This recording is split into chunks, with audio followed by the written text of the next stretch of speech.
On August 9, 2016, 8 operators dressed as Yemeni tribesmen moved through the darkness toward a compound in Sayun, Yemen. This joint CIA ground branch and Delta Force team has one objective: capture a high-level member of the Al-Dahab family, a logistics chief for a dangerous extremist group. For 18 months, this guy has orchestrated a pipeline smuggling over 300 European fighters into Yemen for training. Intelligence indicates he's planning something catastrophic, attacks across Europe that could claim thousands of innocent lives. But as call sign Nomad approaches the target, their ISA signals intelligence picks up disturbing chatter. Their local assets information is 6 hours old. Al-Dahab isn't alone. He's meeting with Sheikh Hassan al-Ahmadi, a tribal elder who commands 800 armed men. The operators are walking into a situation where one wrong word or one misplaced gesture could spark a firefight they can't win.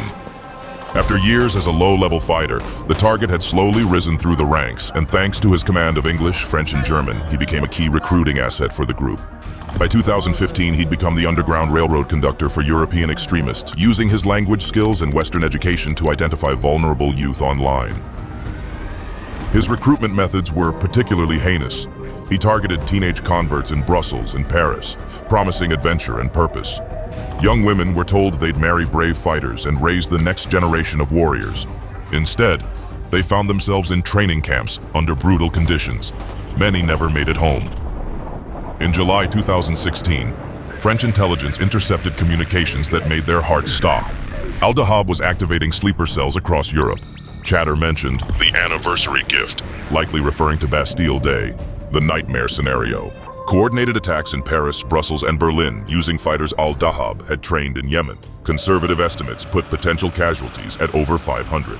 But stopping him before he could activate his cells seemed impossible. Al-Dahab moved constantly, never sleeping in the same place twice. He paid local tribes for protection and had spotters throughout Hadramaut province. Previous attempts by Yemeni forces ended in ambushes that left dozens of casualties. The clock was ticking.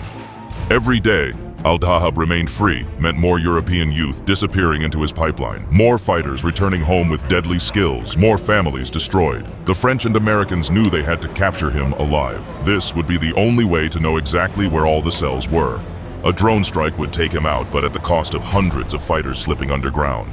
The CIA and French intelligence agreed. This had to end now. But it would require something unprecedented. American operators becoming Yemeni tribesmen, infiltrating one of the most dangerous regions on Earth. The operation's complexity made commanders at Langley lose sleep. Sayun sits 320 miles from the nearest friendly airbase, deep in extremist-controlled territory. No quick reaction force could reach them. No air support could arrive in time. If compromised, the team would face hundreds of armed fighters with nowhere to run.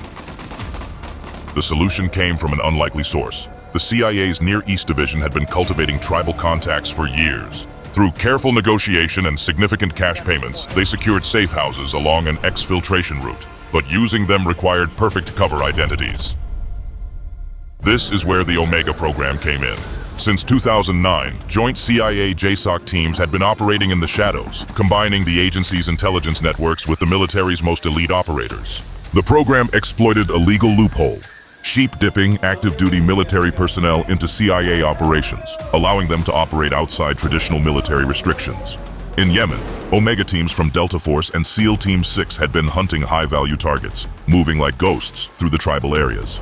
Enter the sheep-dipping program. For 18 months, this 8-man team immersed themselves in Yemeni culture at a classified facility in Virginia. Native speakers drilled them in the Hadrami dialect until they could debate poetry like locals. They memorized genealogies of real tribal families, learned to tie their futas in the regional style, even adjusted their gait to match men who'd grown up in Yemen's mountains. But learning all of this was still not enough. The intelligence support activity provided 3 critical capabilities to help them. First, their SIGINT collection systems could intercept everything from cell phones to encrypted radios within a 2-kilometer radius. Disguised antennas hidden in traditional walking sticks would give real-time intelligence on enemy movements. Second, their analysts mapped Al-Dahab's communication patterns, identifying the voice signatures of his security team. They'd know if fighters were approaching before visual contact. The vehicle interdiction kit addressed their biggest challenge, stopping Al-Dahab without hurting him. The ISA technicians developed .50 caliber rounds with tungsten penetrators designed to shred engine blocks while minimizing fragmentation. Portable spike strips camouflaged as prayer rugs could be deployed in seconds. As a backup, a Delta sniper would shadow the ground team from a concealed position, ready to surgically disable vehicles with his Mk-12 rifle. But technology only went so far. The human factor remained paramount. Al-Dahab survived by reading people and detecting the slightest inconsistency. Their rifles were all new and well taken care of. Would a tribesman notice the difference compared to the junk the locals carried? Another's prayer calices weren't quite right. These details could mean the whole operation unraveling. But there wasn't time left to fix these details. They had to go in now. What happened next? We can't show it all here without YouTube slapping this video with a warning. But we can show you on Patreon. To watch the full-length video completely uncensored, subscribe to my Patreon page, where there are no restrictions on what we can tell and show you there. Scan the code or use the link in the description now to watch the full video. 01:45 hours, August 9th. Two battered Toyota Hiluxes navigate Sayun's ancient streets. Inside, 8 operators make final equipment checks. The ISA technician's fingers dance across his ruggedized tablet, electromagnetic signatures painting an invisible map of the sleeping city. Vehicles maintain precise intervals, close enough for mutual support, far enough to avoid simultaneous ambush. Nomad 1 studies laminated aerial photos through his night vision, comparing real-time views with their rehearsal mock-ups. Every alley, every potential escape route burned into memory. 0203 hours. The ISA equipment suddenly floods with signals. The technician's eyes widen as his algorithms sort through the electronic noise. Cellular activity spikes near the central mosque, patterns consistent with a security detail coordinating movements. Someone important has arrived. Through the tablet's interface, fragments of intercepted communications paint a concerning picture. The word Sheikh appears repeatedly, along with references to unprecedented honor and 8 vehicles. Sheikh Hassan al-Ahmadi's presence transforms a difficult mission into a nearly impossible task. A checkpoint approaches, manned by older fighters. A grizzled veteran with a gray-streaked beard holds up his hand, flashlight probing the vehicle's interior. His eyes scan their weapons with professional interest. The beam lingers on Nomad 3's AK-47, specifically the distinctive Romanian-manufactured furniture. The fighter's expression shifts from routine inspection to focused scrutiny. Local AKs are normally beat up and worn. These look fresh out of the box. The operators feel the moment balance on a knife's edge. Albanian brothers sent them. Good weapons from Bosnia. The lie flows smoothly, backed by a plausible story.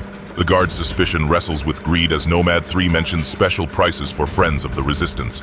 Economics wins. They pass through, but everyone knows that was too close. 0219 hours. The teams execute their split with practiced precision. Nomad 7, the team sniper, begins his approach to the designated water tower.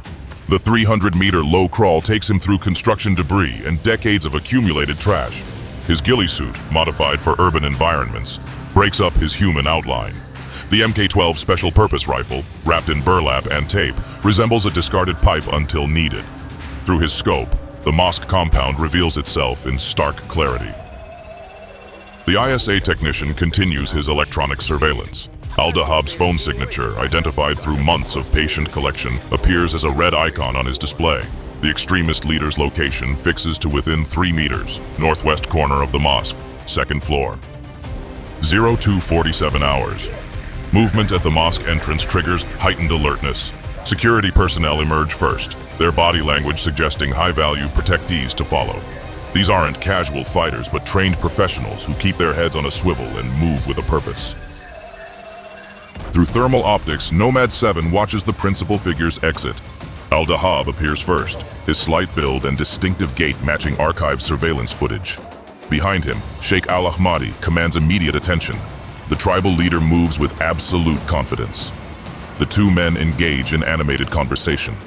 Whatever they're planning appears to have both men energized. The sniper's crosshairs track Al-Dahab's center mass, but he cannot fire unless things go south. This is capture only still, but things are rapidly changing. Al-Dahab hood into a white Toyota Land Cruiser with reinforced bumpers and tinted windows. The Sheikh's convoy consists of 8 vehicles, including 2 technicals with mounted heavy weapons, 8 operators against potentially 50 fighters in hostile territory, where thousands more could respond within minutes. Their worst fears are materializing before their eyes. The convoys begin moving through streets barely wide enough for 2 vehicles to pass.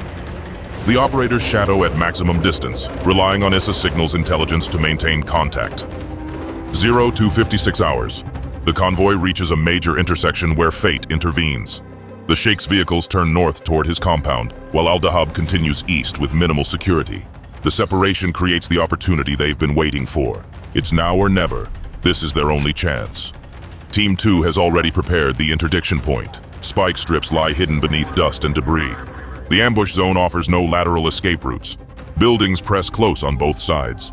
Nomad 7 adjusts his position minutely, rifle tracking the approaching vehicles. The Land Cruiser approaches at moderate speed, and its driver relaxes after leaving the Sheikh's protective bubble. The vehicle's tires cross the concealed spike strips with explosive results. Reinforced run-flat tires resist initially, but the specially designed spikes penetrate, releasing air in violent hisses. Before the driver can process the crisis, Nomad 7 fires. The tungsten core round punches through the hood at a precise angle. It destroys the engine block's critical components. The vehicle lurches to an immediate stop. The trailing security vehicle attempts a rapid reversal, but another precision shot destroys its power plant. Both vehicles sit immobilized, steam rising in the cool morning air. Delta operators materialize from concealment with violent efficiency. They explode into action, weapons up, moving in synchronized bounds that provide mutual cover. "Stop! Hands visible!" The commands boom in Arabic. Al-Dahab's security detail faces an impossible tactical situation, caught by surprise. Weapons still in their laps, outnumbered by operators in superior positions. Hands rise slowly. Nomad 3 reaches Al-Dahab's door in 4 quick strides. The extremist leader sits frozen, an expensive iPhone still clutched in his manicured hands. His eyes look about as big as dinner plates. In a matter of seconds, the first operator rips the door open and has him on the ground in flex cuffs and a black hood on in no time. 17 seconds from first shot to secured prisoner. But they've made too much noise. Lights flicker on in windows. Voices call questions. Dogs bark in chain reactions across neighborhoods. The city's residents start waking up. This is not good. The ISA technician monitors cellular networks as they explode with activity. Emergency calls spike. Local militia commanders receive activation orders. They got about 30 seconds to boogie out of there before every fighter in a 100-mile radius starts beating feet towards their position. Loading takes seconds. Al-Dahab is bundled into the lead vehicle, and operators flow into their designated positions. The security detail remains proned out on hot asphalt, watching their leader disappear. The exfiltration route winds through the old market district, streets narrowing until modern vehicles barely fit. Ancient buildings press close, their weathered facades hiding 1,000 potential firing positions. 0303 hours, the first roadblock appears, armed fighters dragging concrete barriers across the route. The lead driver yanks the wheel hard left. They clip a vendor's stall in a shower of splintered wood. They're gonna need another way out. The only question is, they don't know if their secondary route is blocked. Only one way to find out. Behind them, the situation goes from bad to worse. Technicals pour from side streets. Muzzle flashes strobe in the darkness. Return fire from the rear vehicle forces pursuers to weave, buying precious seconds. The first safe house appears exactly where promised. An anonymous compound with reinforced walls. They blast through as pursuit vehicles round the corner. The gate slams shut. Inside, fresh vehicles wait with engines running. Transfer happens at sprint speed. Al-Dahab moves between vehicles. Critical intelligence materials get priority. Outside, the sound of gathering forces grows. Time is running out before they have the compound surrounded. Back into the streets with new vehicles and new license plates. The CIA's network activates. A burning truck blocks one intersection, a staged accident another. The operators gain distance meter by precious meter. 0327 hours. The final safe house sits on Sayun's ragged edge. Inside the compound, 8 dirt bikes, fueled and checked. The mountains offer escape through paths that challenge goats in daylight. Now they're about to do it at night for the first time while being shot at and chased. Operators mount up. Al-Dahab gets secured to Nomad 3's bike with cargo straps like an oversized Christmas tree. Dawn breaks as 8 bikes stream into the mountains. Behind them, Sayun convulses with rage. Roadblocks seal every exit. Sheikh Al-Ahmadi's fighters flood the streets, but the operators have become ghosts, vanishing into terrain they've studied through satellite imagery. 6 hours later, rotor blades thunder across empty valleys. The unmarked helicopter touches down just long enough for loading. Al-Dahab disappears into the cargo bay. The operators follow, exhausted but alive. As terrain falls away beneath them, each man processes the night's events. Success is measured not in bodies, but in intelligence preserved, networks exposed, and future attacks prevented. Bye for now.